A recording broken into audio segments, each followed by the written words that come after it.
Before you took an animal, you addressed the animal, or even after you had taken it down, and before butchering it, you would thank the animal or the creature in that, and you would explain, this is how I'm going to use you. We're going to use every portion of your body that we can.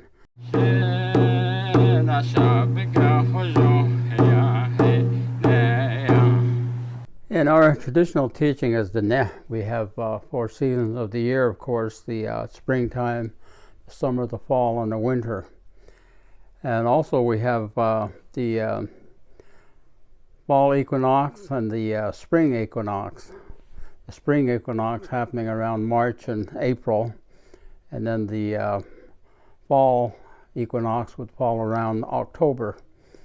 But in those seasons we have certain things that we recognize that we do among our people, and that is in October, generally. Raj is what we refer to that time period, is the fall equinox. And when that occurs, one of the things that used to be done by our people was to butcher a horse and to eat the horse meat in preparation for winter.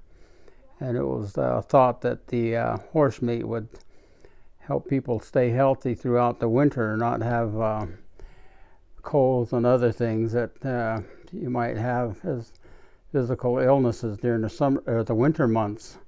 But it was that the horse meat tastes like it sort of has a menthol taste, and it's there's nothing really wrong with it. I've eaten horse meat, and it's just cooked like every other type of meat, but generally the meat is cut up and roasted over a grill, and that's the way that our people used to prepare for winter, by eating horse.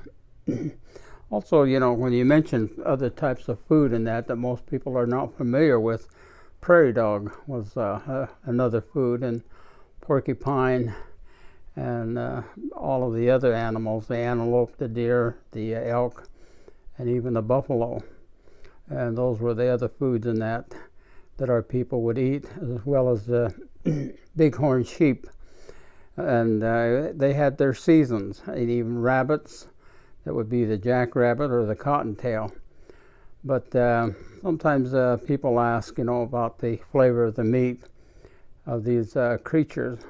I can tell you that, the porcupine probably has a flavor that's much like maybe pork and beans that you get out of a can.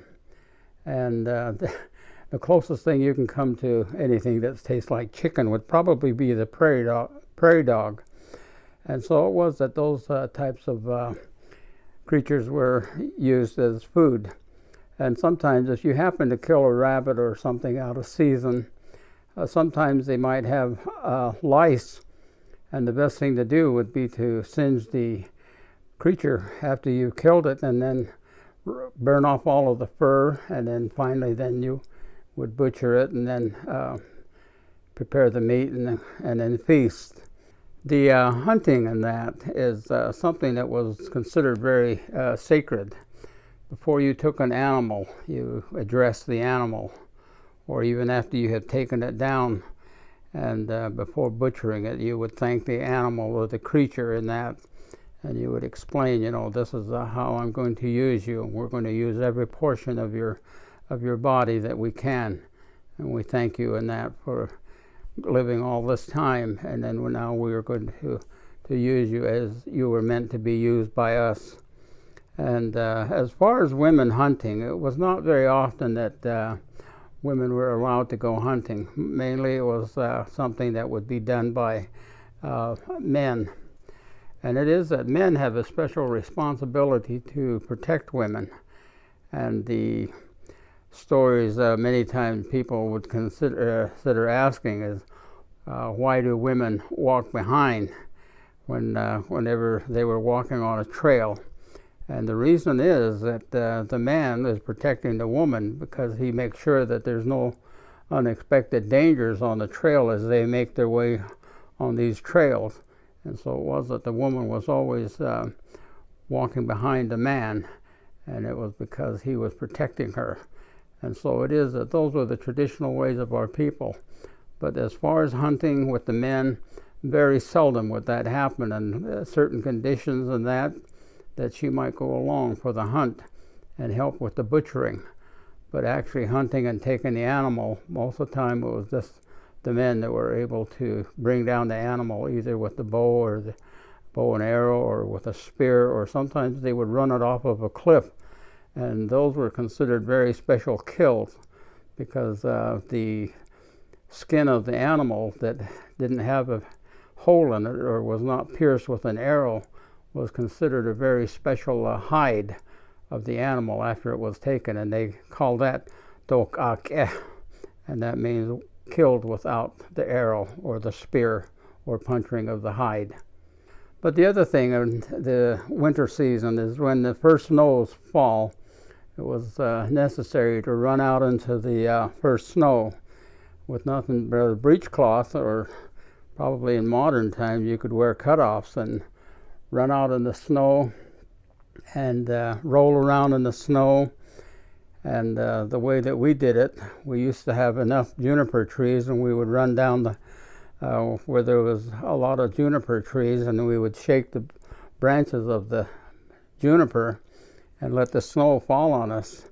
And all that time you would be yelling at the top of your voice. They said that was to help you keep a voice all your life, so that you could sing these songs and that.